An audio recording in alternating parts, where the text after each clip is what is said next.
d'échanger. Donc n'hésitez surtout pas à prendre la parole. Nous, on relancera s'il y a besoin. Pour introduire, je vais laisser la parole à Caroline, qui nous fait une introduction et qui va lancer, justement le débat et nous aider à échanger sur ce sujet très vaste. Merci Sophie. C'est vraiment une toute petite introduction pour lancer le débat. Donc l'intitulé en fait du rétex, c'est comment mettre en place ou initier une démarche qualité sans certification. En fait, on s'est axé sur le comment. Évidemment, il y a toujours le pourquoi. Si vous êtes là, c'est que vous avez forcément identifié un dysfonctionnement ou quelque chose qui n'allait pas dans votre organisation. Et ce qu'on met en place dans les formations, quand on a des formations autour de la démarche qualité, c'est ce qu'on appelle donc la route de Deming, hein. Si j'essaye de passer, voilà, ma petite slide, voilà, qui est, on fait toujours ce même parcours. Première étape, il faut effectivement faire un état des lieux. 2, il faut mettre en place un plan d'action. 3, il faut le réaliser. Et puis 4, eh bien, il faut mesurer ce qu'on a fait et puis améliorer et mettre en place des mesures pour continuer la réalisation. Donc, dans le cadre en fait d'une boucle d'amélioration qui est quand même un des principes de la démarche qualité. Donc, au-delà de ce schéma traditionnel, c'est de voir comment en pratique, en fait, on met en place ces différentes étapes, quels sont les points d'attention selon vos expériences et aussi selon les objectifs que vous êtes assignés ou que vous voudriez vous assigner à la mise en place de cette organisation, enfin, ou de cette démarche. Donc, c'est tout ça en fait qu'on souhaitait voir discuter ensemble. Donc, il n'y a pas de plan bien défini. Donc, c'est la parole vous est donnée pour échanger autour de vos expériences ou de vos questionnements. Voilà. C'était ma modeste introduction pour lancer les débats.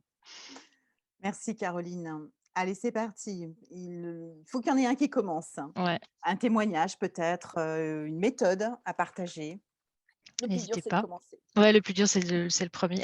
Voilà, je vais commencer, mais ça ne pas du tout. Et Ouais. en fait, moi, aujourd'hui, comme je vous l'ai expliqué, je ne travaille pas du tout dans le domaine de la qualité. Par contre, je me suis beaucoup intéressée à l'agilité. Donc, je ne sais pas si ça fait partie de ce que vous pouvez utiliser comme moyen dans la mise en place de la démarche qualité avec tout ce qui est rétrospective, etc. Et comme je fais beaucoup d'ateliers sur l'agilité, ça m'a réveillé le fait qu'il y a longtemps, quand je faisais de la qualité, on me parlait de la route des lignes, etc. Et finalement, dans l'agilité, on parle de ça. Et je pense que ça peut être un des outils, en tout cas, enfin, un moyen pour mettre en place la démarche d'une façon un peu ludique, parce que la démarche qualité, souvent, est perçue comme quelque chose d'assez contraignant. Et voilà, c'était juste ma petite... peut-être un petit lancement qui n'a rien à voir avec ce que vous vouliez entendre, certainement, mais voilà, Tout est bon à pour entendre. lancer les débats. Tout est bon dans la démarche C'était pour qualité. lancer les débats parce que je n'ai pas de retour d'expérience sur la démarche qualité dans l'université dans laquelle je suis. Donc, je ne peux pas vous partager quoi que ce soit. Est-ce que par contre, vous pouvez juste partager un exemple d'un atelier agilité d'une manière très macro, hein, sans rentrer forcément trop dans les détails, mais voilà, quels sont les ingrédients de cet atelier Comment on met agilité? en place déjà, mettre les gens à l'agilité, ce n'est pas toujours très simple. Donc, souvent, ce qui se passe, c'est que déjà, pour mettre les gens en mouvement, on fait ce qu'on appelle des icebreakers, donc un peu des jeux pour mettre les gens en Briser la mouvement, glace. savoir comment ils se sentent ce jour-là, pourquoi ils viennent à cette réunion, etc. Quel est leur état d'esprit, non pas de manière générale, mais à l'instant T auquel on leur parle. Donc ça, on commence souvent par ça. Et après, sur des points, par exemple, comme vous avez dit tout à l'heure, par exemple, sur un point qu'on a mis en place, on fait des retours d'expérience, souvent avec des post-it, en fait. Qu'est-ce qu'on a fait, qu'est-ce qui a été fait, comment on a perçu les choses, est-ce que ça a été bien fait. Et puis, on essaye de faire, par exemple, des jeux qui, par exemple, pour faire, par exemple, planter complètement un projet, par exemple. On va chercher les outils, toutes les idées. On dit, là, on a raté, mais on aurait pu encore plus le rater. Donc, qu'est-ce qu'on aurait pu faire pour encore plus rater ça. Et ensuite, à partir de toutes les idées, aucune idée n'est stupide, rien n'est mis de côté, et ben on essaye de dire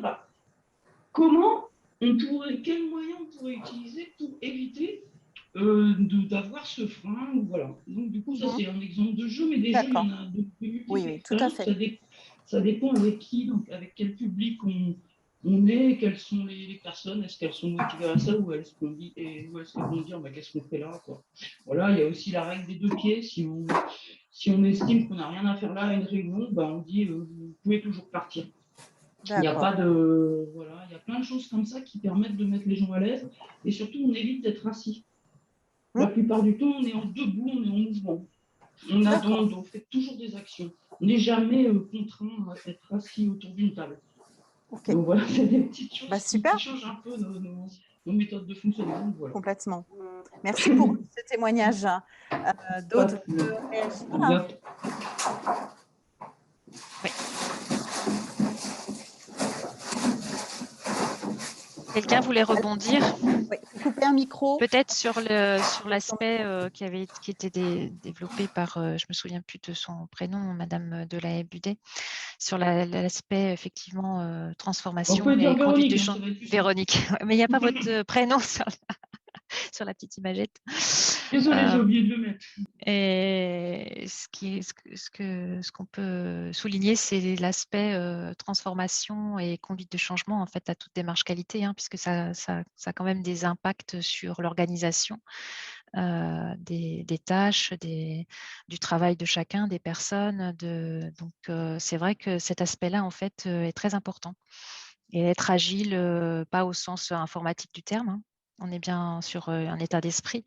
Être agile, apprendre à accueillir le changement et à le mettre en œuvre, c'est aussi très important en fait. Je ne sais pas si quelqu'un veut réagir à ça ou veut poursuivre dans la réflexion.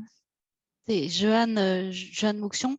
Moi, je veux bien réagir parce que je trouve que c'est ce qui est important, oui, de bien mettre les gens à l'aise, parce que la difficulté, moi, l'écueil que je vois, c'est que souvent, quand on demande aux gens de rentrer dans une démarche qualité, ils se projettent sur ce qu'ils devraient faire et non pas ce qu'ils font là à l'heure actuelle.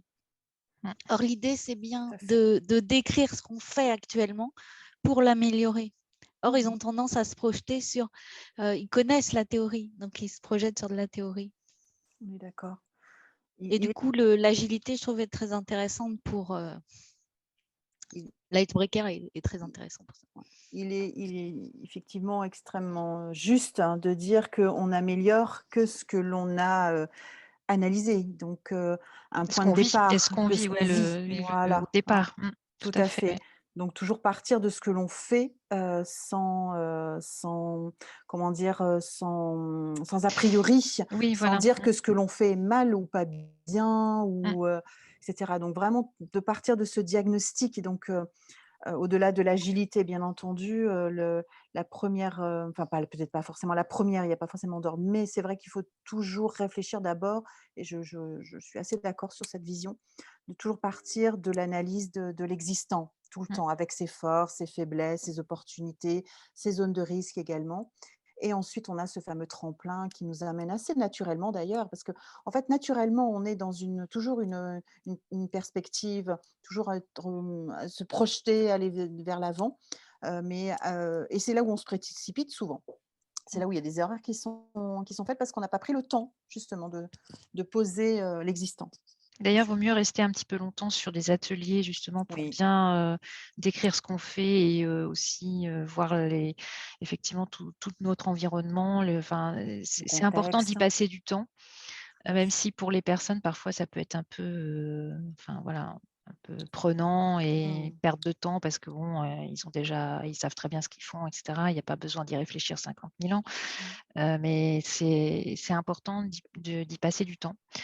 Parce qu'une fois qu'on aura bien analysé ça, en fait, tous les problèmes ou les réussites qu'on a pu faire et tout ce qu'on fait exactement dans notre organisation, c'est à partir de là, en fait, si ce diagnostic est bien fait, qu'on pourra vraiment proposer des actions qui correspondent en fait à la réalité du terrain. Donc, c'est très important de passer du temps sur cette première étape qui est essentielle. Et de décloisonner. Tout C'est à la même fait, la chose. vision Voilà. transverse, exactement, oui. Parce Qui qu'on n'est pas vont... tout seul dans notre organisation, on n'est pas tout seul dans notre processus, même s'il est C'est bien ça. fait de notre côté. On Exactement. fait toujours les choses bien, n'est-ce pas?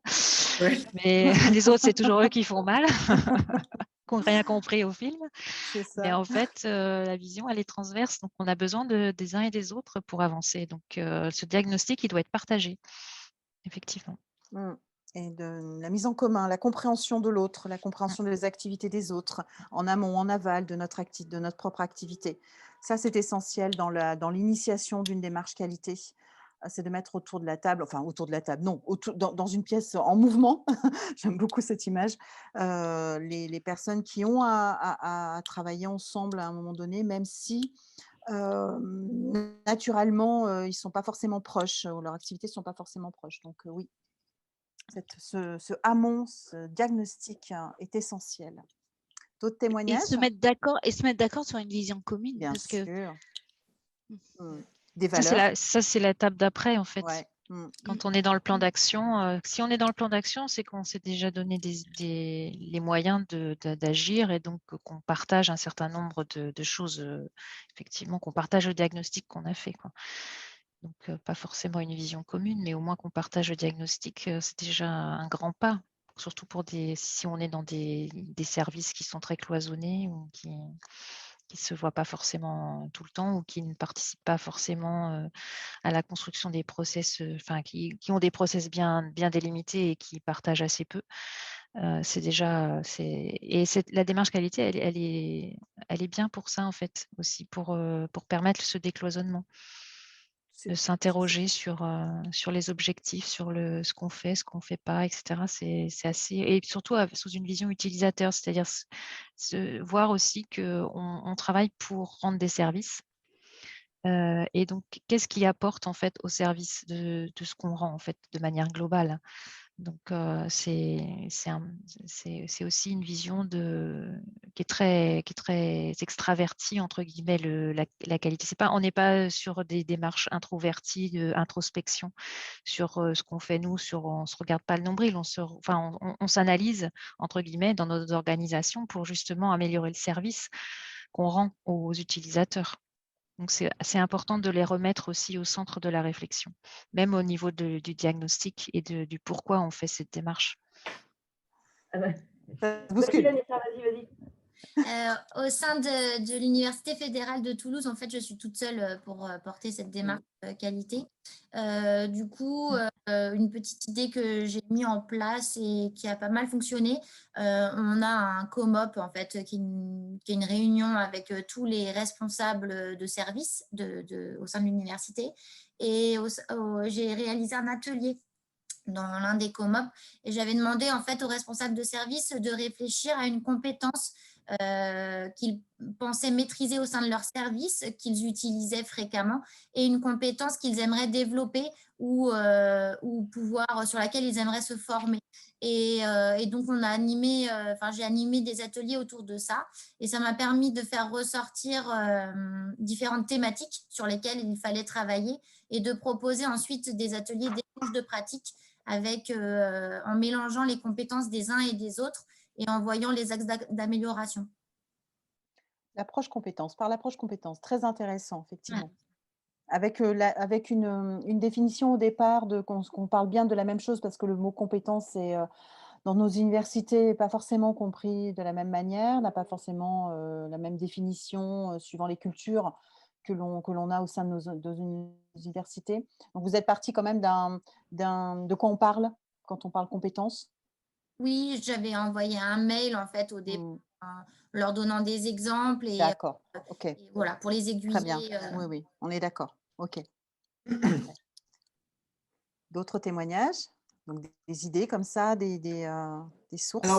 Alors moi, c'est Isabelle Isabelle? Archambault. Donc j'en profite pour faire un petit coucou à Vanessa que j'avais rencontrée au mois de septembre à Montpellier lors d'une formation. Alors moi, je voulais dire que mon activité, enfin mon travail dans cette démarche qualité, c'était beaucoup de décloisonner. J'ai entendu ça tout à l'heure. Pour moi, c'est assez important. Les gens, ils ne savent pas trop ce qui se passe en amont, en aval de leur activité.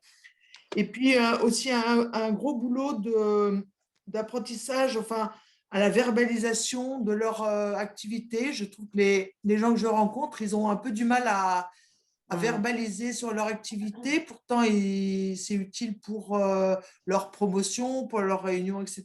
Et je pense que là, j'essaie de faire un travail là-dessus parce que je trouve que ce n'est pas évident. Et puis, une acculturation de la qualité qui est pas du tout partagée. On parle de process dans tous les processus pour tout, hein.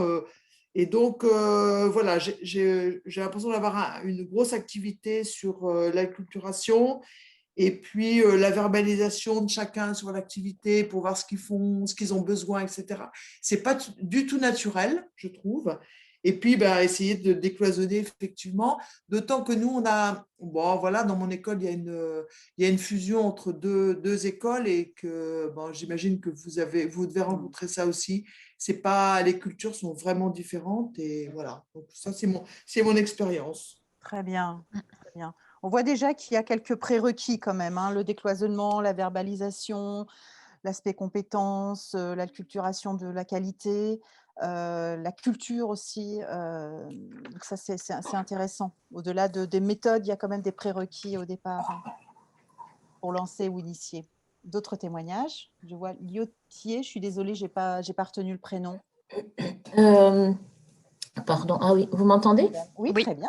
Oui, bonjour. Je n'ai pas mis le prénom, pardon, j'ai juste mis mon nom. Donc, je suis Lyotier Laurence du Conservatoire des Arts et Métiers de Paris.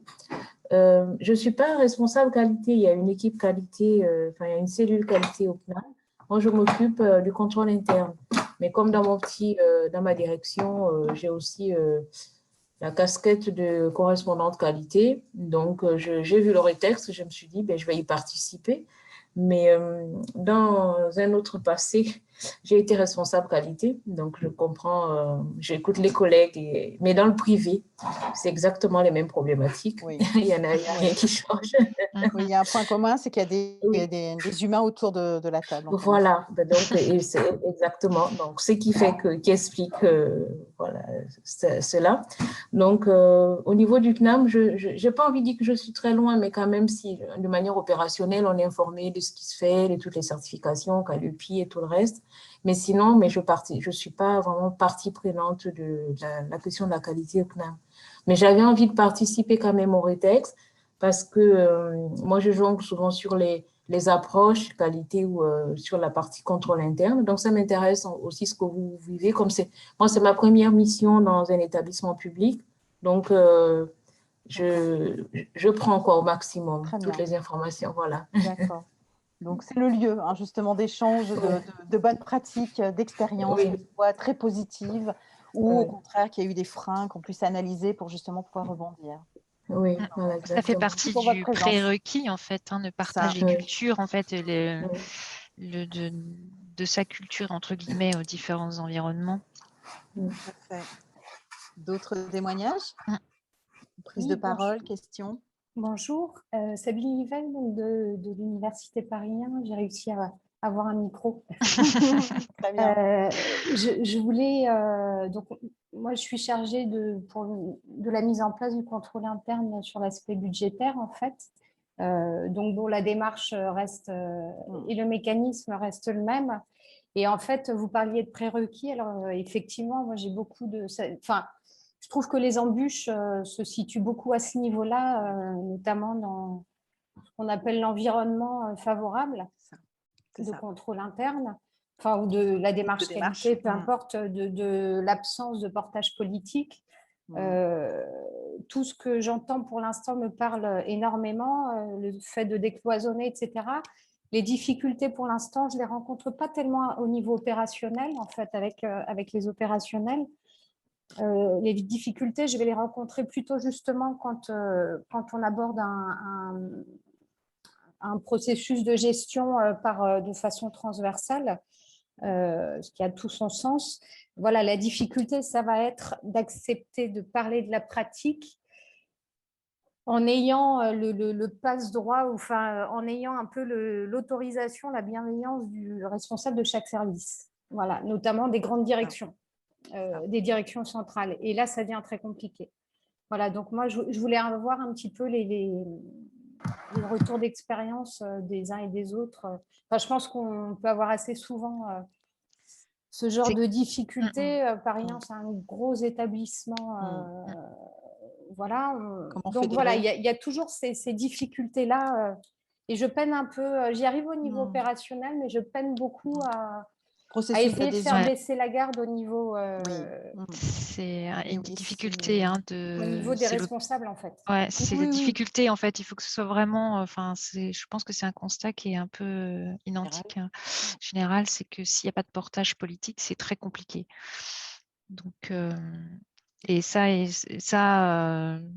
c'est incontournable, quoi. Il faut vraiment avoir un sponsoring fort, hein, des responsables, des directeurs, il faut qu'ils y croient eux-mêmes, quoi. C'est le plus compliqué. Et s'il n'y a pas ça, en fait, c'est vrai que là, c'est compliqué, hein. C'est très, très compliqué parce que chacun restera dans son...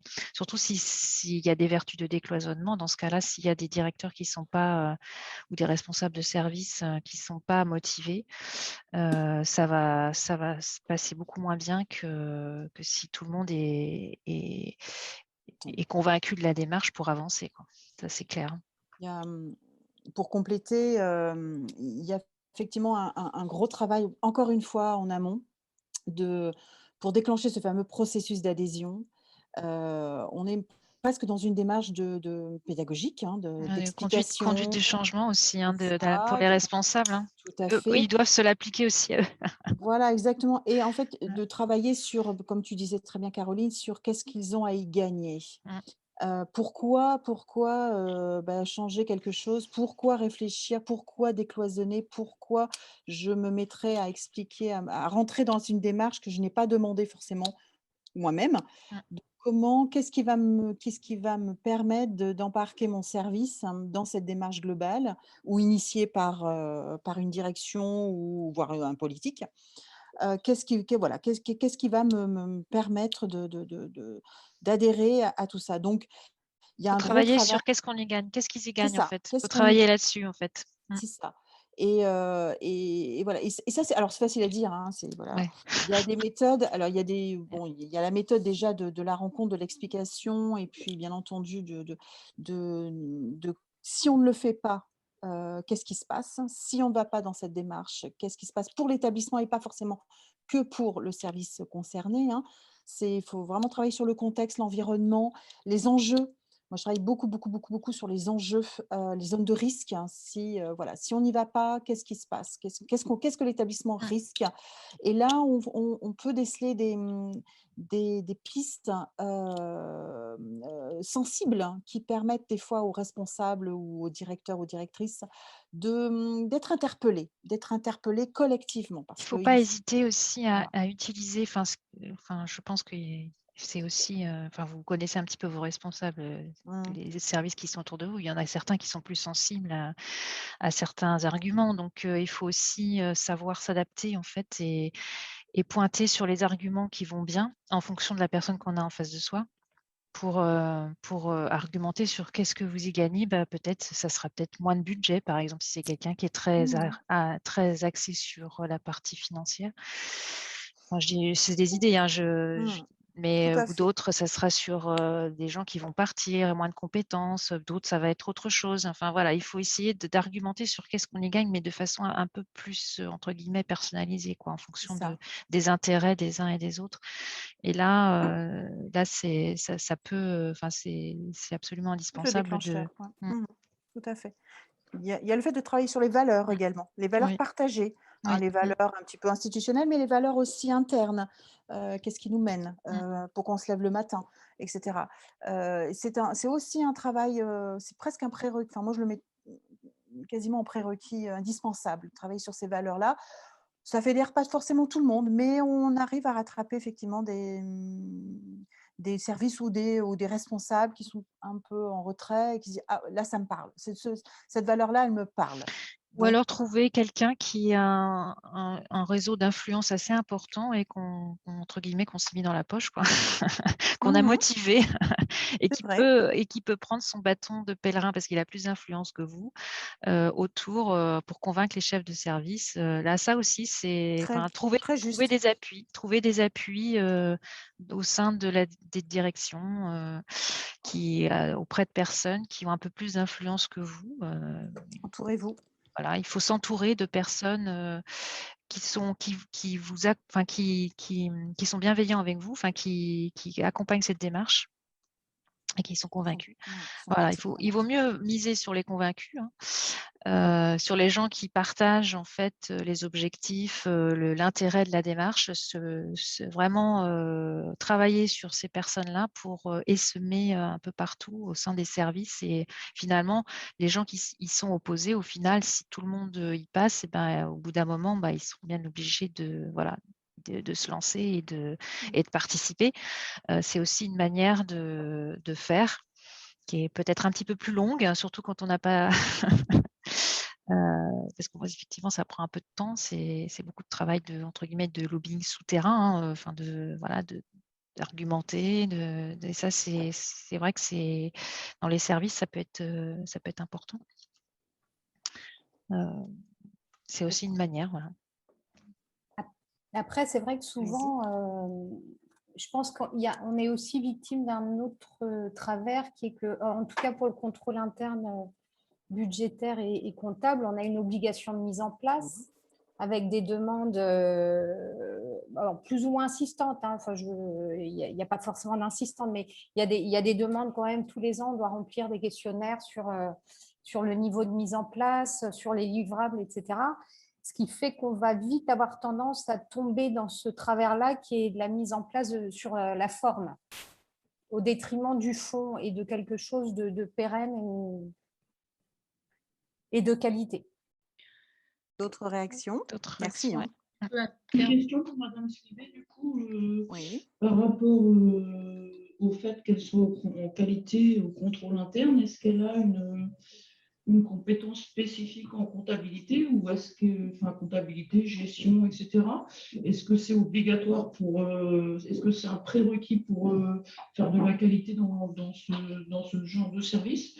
Ou est-ce que simplement le fait d'être qualiticien de manière généraliste, parce que normalement un qualiticien, sa première qualité, c'est de pouvoir s'adapter au contexte, quel qu'il soit, et on ne peut pas être spécialiste dans tous les domaines.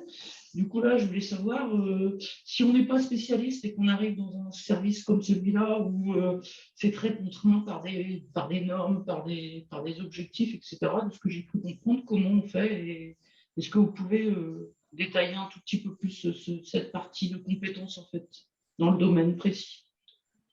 Alors, moi, dans mon cas personnel, j'ai d'abord été plus formée en fait aux finances publiques, à l'aspect financier, avant de devenir, avant de faire une formation en contrôle interne en fait. Et donc, je suis venue par l'interne en fait au contrôle et à la démarche qualité.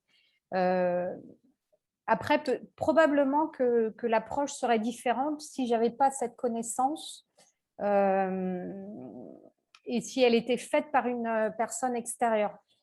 Je pense que ce qui nous manque cruellement à l'heure actuelle, c'est un niveau, c'est la localisation d'une démarche qualité et qu'elle rejoigne aussi le contrôle interne au niveau établissement.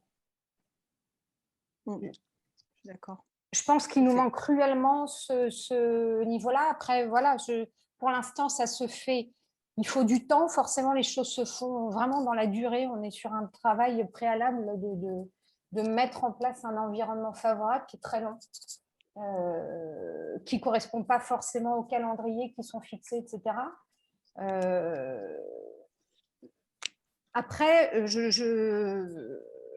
effectivement, je pense qu'on n'est pas forcément tenu de connaître, d'avoir une connaissance métier de tout. Moi, j'apprends tous les jours, en fait, de chaque processus, j'apprends énormément. Je suis une vraie éponge. Je ne suis pas sûre que ce soit une nécessité de connaître tout.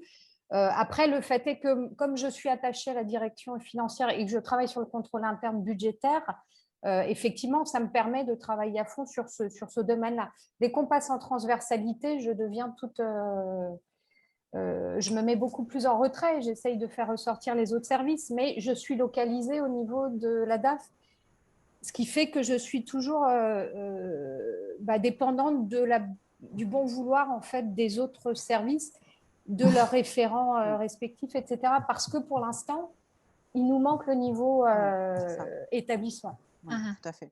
Je ne sais pas si j'ai très répondu bien. à votre question. Si, très bien, merci. En fait, Je ne sais pas si... Pardon, emprisonné, en fait. voilà, je voulais juste aussi donner un petit témoignage par rapport au fait du besoin, enfin, qu'on peut penser de vouloir être expert d'un métier ou de pas mal de métiers pour exercer.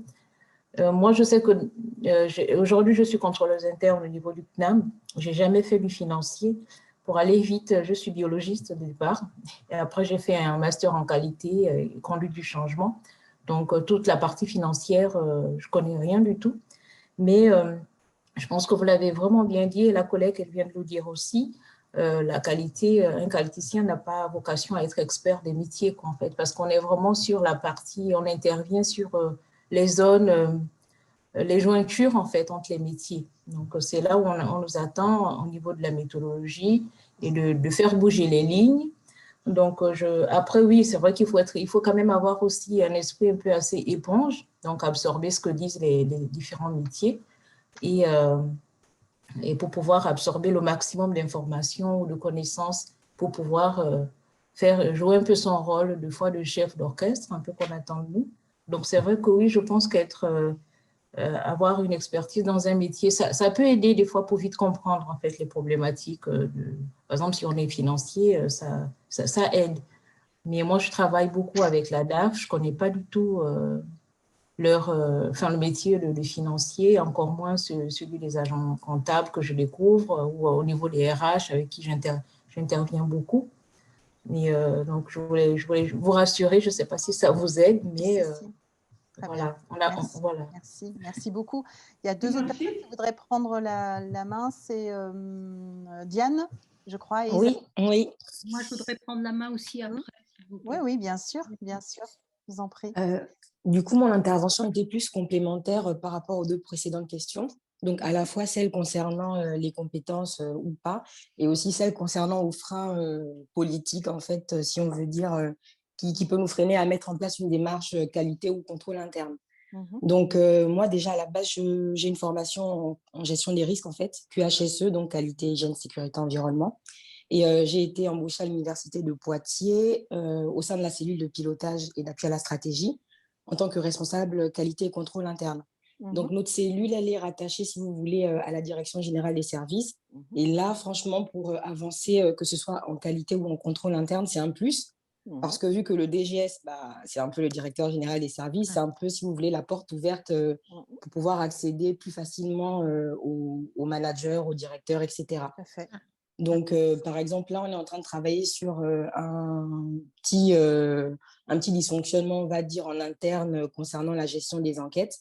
Et il nous a mis en relation donc avec la personne qui gère ces enquêtes-là. Et on essaie d'identifier de manière transversale, donc depuis l'identification du besoin de l'enquête jusqu'au traitement de l'enquête, quelles sont les étapes, quels sont les points de blocage, comment on peut faire pour améliorer le dispositif. Et le fait de passer par le DGS, rien que le mettre en copie pour amener les gens à participer aux réunions, à participer à l'état des lieux, etc., je trouve que ça nous facilite beaucoup. C'est légitime. Voilà, ça légitime votre action. Tout à fait, oui. C'est un prérequis effectivement aussi indispensable et facilitateur en tout cas. Et ça permet d'ouvrir les portes et de légitimer votre action. C'est sûr. Voilà. Évident. Voilà. Donc, c'était par rapport à ça que je voulais intervenir. Voilà. Bien, et j'avais juste une question. Allez-y. Si on veut passer sur une démarche vraiment globale au sein de l'établissement, donc comme vous avez dit, le but du retour d'expérience, c'est sans forcément viser la certification. Est-ce qu'il faut forcément avoir ce qu'on appelle une politique qualité, donc qui émane vraiment de la gouvernance, de la présidente, etc. Ou ça peut être quelque chose qui peut être impulsé par rapport aux différents petits points d'amélioration qu'on a pu observer dans l'université. Moi, je dirais qu'il faut vraiment une politique. Après, pas forcément pour la certification, mais une politique, ça pose les bases, ça pose les principes, et ça pose les principes Trajectoire. partagés, la trajectoire partagée par toutes les directions de l'établissement. Donc ça, c'est vraiment très important, à mon avis, de mettre, de formaliser ça par un texte qui explique un petit peu les objectifs, la démarche qui va être mise en œuvre, les personnes impliquées, et puis voilà, avec des objectifs un peu mesurables si on peut. Mais ça peut être aussi la déclaration de grands principes. S'ils sont partagés au plus haut niveau, c'est plus facile après de s'en prévaloir pour des mises en œuvre opérationnelles que de ne pas avoir un document fondateur, entre guillemets, sur lequel on puisse s'appuyer. Pour compléter, alors on ne cherche pas une certification là, mais si on prend rien que la norme 9001, parle de leadership. À un moment donné, il faut que vous ayez cette impulsion, il faut que vous ayez cette définition, cette vision qui soit formalisée. Elle n'est pas forcément formalisée dans les détails parce qu'après, comme c'est global, vous parlez d'une démarche globale, donc elle peut s'adapter, cette démarche, enfin cette vision globale, elle peut s'adapter à les différentes cultures au sein d'une université, pourquoi pas? Moi, j'ai vu ça et c'est plutôt comme ça que je l'entreprends, mais il faut absolument qu'il y ait oui, il faut qu'il y ait ce leadership à un moment donné, cette définition de qu'est-ce que veut l'établissement, comment, vers quelle trajectoire il s'engage, dans quelle trajectoire il s'engage, quels sont les grands objectifs stratégiques. Voilà, c'est une base de travail. Après, elle peut être co-construite, c'est-à-dire la manière, la stratégie dans laquelle comment on va la conduire, cette démarche, elle peut être bien entendu co-construite avec les équipes, avec les services, avec les composantes, les unités de formation ou de recherche, de la vie étudiante, etc. etc. Voilà. Mais il faut qu'il y ait une base de leadership. Ça me semble indispensable. Sans leadership, ça ne marche pas, ou c'est compliqué. Où il y a que des petits bouts qui sont mis en place et puis c'est pas partagé. Ouais. Donc c'est un On vous c'est une engage en tout base. cas à faire ça. D'autres personnes? Si je peux me permettre de compléter. Oui. Oui, je vous rejoins tout à fait sur ce que vous venez de dire sur la politique qualité. Il faut qu'elle soit impulsée par la direction parce que, comme ça a été dit, il faut que la direction s'implique dans cette démarche qualité puisque c'est elle qui est le leadership. Et sans ça, les collaborateurs ne vont pas suivre, ne vont pas vous accompagner dans la démarche. Donc, la politique qualité, quelque part, c'est le cadre, c'est la feuille de route qui va mener, qui est composée de différents objectifs communs à l'établissement et chacun va avancer dans ses objectifs de manière différente en fonction des uns des autres, mais l'objectif final reste le même pour tous. Et c'est aussi, il ne faut pas oublier, la démarche qualité, c'est un projet commun. C'est comme ça qu'on va faire adhérer l'ensemble des équipes dans cette démarche. Oui, ce n'est pas un projet de direction, quoi. C'est surtout pas ça qu'il faut faire passer. Hein. Bon, on a besoin du leadership, mais après, c'est au niveau. Après, ça se décline et ça percole, entre guillemets, dans les services et dans les équipes. Tout à fait. Mais il faut cette notion de leadership parce que sans ça, c'est l'échec. Ça ne marchera pas. Et la qualité, disons, ça marchera, mais peut-être sur des îlots, en fait, et ça ne va pas essaimer partout et ça n'aura pas l'efficacité. Voilà, ça n'aura pas l'efficacité que vous auriez pu attendre, quoi.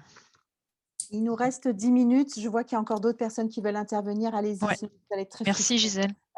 Merci beaucoup. Allez-y. Patricia, Isabelle, peut-être, allez-y. Bon, par rapport à ce qui s'est échangé, au CNAM, on ne fait que de la formation continue, donc ça a été assez simple de lancer la qualité, parce que j'avais suivi un certain nombre de formations, assisté aux travaux reliés, etc. Et moi, le constat que j'avais fait, je me suis dit, j'y arriverai jamais. Donc, il me faut un levier. Et c'est vrai que le levier, ça a été la loi, l'obligation de se certifier Datadoc, machin, etc. Et donc, à partir de là, donc ça fait quand même 4 ou 5 ans à peu près qu'on est engagé là-dedans. Et là, par ce levier-là, la qualité émerge de plus en plus et on commence maintenant à réfléchir comment on peut l'appliquer à d'autres domaines, l'étendre, etc. Donc, la certification peut être un levier. Alors, de moindre importance puisque les universités ne font pas que de la formation continue, mais je pense qu'il y aurait un intérêt certainement à se rapprocher des services de formation continue et à travailler ensemble au moins sur le périmètre formation parce que le périmètre formation, ça impacte d'autres services, hein, les services RH par exemple, ça peut impacter les services financiers, les services qui font les enquêtes hein, d'évaluation, enquêtes de satisfaction. Donc en fait, ça peut être très intéressant. Donc on parlait tout à l'heure d'une intervenante qui parlait de rapprochement, de se faire un réseau. Donc le service qui est en charge de la certification peut être un réseau tout à fait intéressant et un partenaire tout à fait intéressant parce que, enfin moi, mon impression, hein, c'est que c'est pas évident. La qualité, c'est très polysémique. Il faut bien s'entendre sur ce qu'on met dedans, dans ce terme-là et dans la démarche. Et il y a tout un travail pédagogique à réaliser. Bon, moi, je travaille avec 45 référents qualité, hein, donc il y a aussi le montage d'un réseau, l'animation d'un réseau, voilà. Il y a toutes ces affaires-là qui peuvent émerger à partir d'un projet certification, qui peut être un formidable levier. Voilà. Tout à fait. Merci. D'autres interventions? Henriette Murinier, l'Université Grenoble-Alpes. Oui. Beaucoup de choses ont été dites, donc pour résumer un petit peu et rejoindre un peu Diane et puis Patricia et les intervenantes. Donc c'est vrai que nous, depuis la fusion, on est intervenus un peu par opportunité. Voilà, donc c'est vrai que c'est pas évident. C'est vrai que je rejoins la construction d'un réseau de référents amélioration continue permet effectivement d'asseoir et de nous aider à communiquer. Je dirais que pour répondre un petit peu aux questions aussi qui ont été posées au niveau du contrôle interne, nous on est rattaché à la DGS, hein, on accompagne ce contrôle interne. Et effectivement, je pense que d'avoir ce rattachement et même si on n'est pas dans le métier, hein, mais d'accompagner les pilotes de processus à la construction de leur plan d'action, leur analyse de risque, c'est aussi les aider et de façon à ce que la démarche soit un petit peu plus portée et appuyée. Voilà. En résumant, c'est vrai que je dirais que l'approche processus nous aide parce qu'elle permet de sortir des silos et d'avoir une démarche transverse. C'est clair que le portage est important et je rejoins un petit peu tous les témoignages. Le fait d'avoir, nous, on a aussi signé un projet accueil porté par la DGS, mais qui est aussi décloisonné. Et également la certification FCE et maintenant Calliope. J'en veux dire la communication sur ces démarches et les apports, la valeur ajoutée que ça peut apporter à l'établissement nous permet d'asseoir la démarche. Et j'ai envie de dire aujourd'hui, depuis la fusion, oui, on est peut-être arrivé, on a commencé par opportunité, mais la communication des atouts est importante et aujourd'hui, on est en construction d'une politique qualité. Donc, à un moment ou à un autre, il faut quand même donner le cadre. Voilà, je pensais que ça résumait un petit peu les échanges. Merci beaucoup. Par contre, nous, on avait une question sur l'Université Grenoble-Alpes, c'est la mise en place de comités d'usagers. Est-ce que des universités ont déjà mis en place? Quel retour ça nous intéresserait ou lors d'une prochaine thématique peut-être? Tout à fait. Je le note. Hein. Je ne sais pas si là autour de Est-ce qu'il y a déjà peut-être des personnes qui peuvent témoigner sur cet aspect-là, communauté des usagers, ou comité des usagers, ou partie prenante, on utilise aussi. Oui. Ou sinon, on pourra le proposer en sujet, hein, en sujet du prochain rétex. Oui, c'est très bien ça. Ouais. Ok, d'accord, je le note. Parfait. Est-ce qu'il y a d'autres témoignages? Il nous reste 2-3 minutes. Emmanuel, sur le projet accueil, ma collègue peut-être si elle le souhaite, parce que c'est une belle démarche avec la période de confinement, peut-être. Je la prends un peu par... Merci. Non, effectivement, je trouve que c'est important parce que c'est un bel exemple et c'est pas très compliqué à mettre en place et ça embarque tout le monde. Voilà, Ah bon, alors c'est parfait. Oui, enfin c'est bon. Je dirais pas forcément comme ça, mais c'est vrai que le projet accueil a le mérite d'être un projet qui est complètement transversal puisque l'idée c'est effectivement qu'on a mis en place au niveau de l'université une charte accueil, que ce soit pour l'accueil téléphonique, physique, courriel, avec des bonnes pratiques, on va dire qu'on essaie d'harmoniser et d'insuffler dans tous les services et composantes. Et effectivement, donc, on est amené à faire des audits d'état des lieux et puis proposer des axes d'amélioration pour que l'accueil puisse satisfaire le mieux possible nos usagers. Et c'est vrai que c'est un projet qui a bien marché, même en période de confinement. On a réussi à maintenir des audits.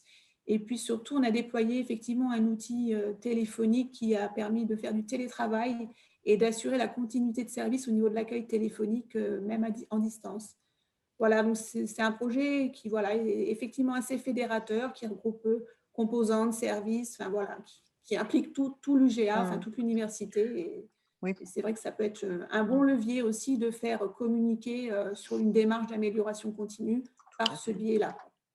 Oui, c'est la donnée d'entrée, l'accueil dans les universités ou dans les établissements d'enseignement supérieur. Oui. Souvent, la donnée d'entrée, c'est la porte d'entrée, c'est notre partie intéressée ou nos parties intéressées ou parties prenantes entrent souvent par ce processus accueil. Tout à fait, oui. Donc, c'est souvent très fédérateur, effectivement, et très positif parce qu'on veut dégager la meilleure image possible. Et on est très attaché en France à l'accueil. Donc, et puis je pense du coup, ça il y a donne des valeurs derrière. Il y a beaucoup de valeurs. Ça donne du sens à une démarche aussi. C'est un exactement. exemple concret qui donne du sens à une démarche Exactement. qualité Tout pour à fait. pouvoir ensuite passer à d'autres types d'autres sujets de démarche. Voilà aussi comment on peut initier une démarche qualité sans aller chercher une certification, c'est de partir d'un processus qui parle, qui fédère tout le monde, qui est un processus très transversal et qui interpelle chacun d'entre nous, chaque catégorie, fonction. Et l'accueil en fait partie. Il y en a d'autres, mais l'accueil en fait partie, effectivement. Personne n'est hostile à l'accueil. Personne. Enfin, moi, j'en ai jamais rencontré. Donc, je trouve c'est très intéressant votre approche. J'ai une question par rapport à l'accueil. Est-ce que vous êtes labellisé Marianne ou pas? Vous avez cherché la labellisation Marianne? Alors non, mais par contre, on a créé un référentiel, on va dire interne, qui est une charte accueil interne à l'UGA, qui s'est grandement inspiré du référentiel Marianne, mais qui est quand même moins contraignant, parce que dans le référentiel Marianne, il y a quand même des points assez contraignants auxquels il faut répondre. Voilà, mais d'où l'intérêt de ne pas forcément aller chercher la certification, mais quand même d'enclencher une démarche qualité. Très bien. Et le certificat Marianne est un très, très joli certificat. Alors, je suis désolée, il est 10h30, donc notre rétex va se clore. J'apporte juste quelques généralités par rapport à ce qui s'est dit. On a parlé beaucoup de prérequis. En fait, on a plus parlé de comment on initie, comment commencer, quels sont les critères avec lesquels il faut avoir beaucoup d'attention. Donc, ce décloisonnement, cette verbalisation de l'acculturation de la qualité, bien sûr, la transversalité, bon, c'est des mots-clés que j'ai piqués à droite à gauche, le partage, le benchmarking, l'analyse de l'environnement, du contexte, le portage politique, bien entendu, le leadership, l'adaptation, aller chercher le gain, travailler sur les valeurs, les réseaux d'influence, les appuis, s'entourer de personnes positives qui vont dans le sens de la démarche. Tout ceci demande du temps long, un temps d'appropriation, un temps pédagogique, un temps fédérateur qu'il ne faut pas rater. Il faut prendre vraiment ce temps-là, qui souvent est décrit comme des fois, oh, on n'a pas le temps, allons à l'essentiel, réglons déjà le dysfonctionnement sans avoir pris le temps de bien analyser le amont, pourquoi, c'est-à-dire les causes et pas forcément s'apitoyer sur les conséquences, mais plutôt aller chercher les causes. Et puis tout ça dans un environnement d'agilité. Donc ces méthodes d'atelier d'agilité, de conduite de changement, de transformation, de diagnostic, à partir toujours d'un diagnostic, de description de ce que l'on fait, de mise en valeur des réussites et puis de se pencher après sur l'amélioration. Voilà. J'ai essayé vraiment avec vous, voilà, tout ce que j'ai pu récolter là sur l'heure, d'initier ce petit résumé humble par rapport à toute la richesse de vos témoignages.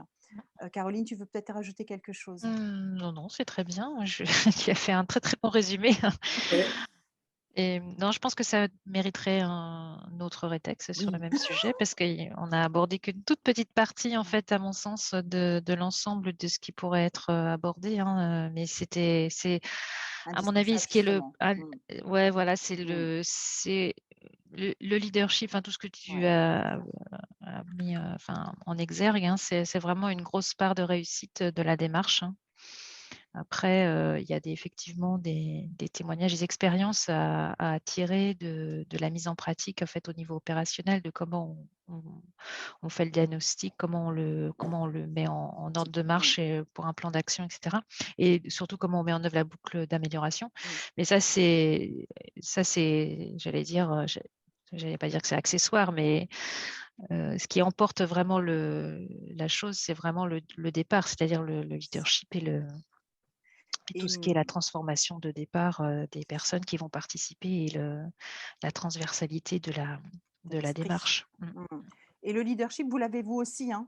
Le leadership n'est pas réservé qu'à une élite ou une politique. Le leadership est incarné complètement. On est caméléons. Hein. Nous sommes des caméléons. Hein. Les responsables qualité, référents qualité, chargés de projet qualité, peu importe le nom que l'on porte, nous sommes porteurs également du leadership. Hein.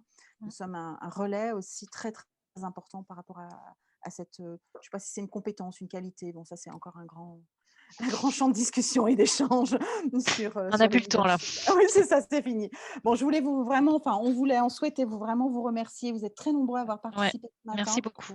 Merci beaucoup, ça appelle un deuxième rétex pour aller un tout petit peu plus loin dans la mise en œuvre. Tout à fait, sur les outils, les méthodes de mise en œuvre et jusqu'à terminer sur l'évaluation pour faire mise sur la route des mines. Merci beaucoup. Merci. À très Merci bientôt, à vous tous. dans un prochain rétex du réseau Relié. Merci beaucoup. Merci. Au revoir. Au revoir. Merci, au revoir. Bonne journée. Au revoir.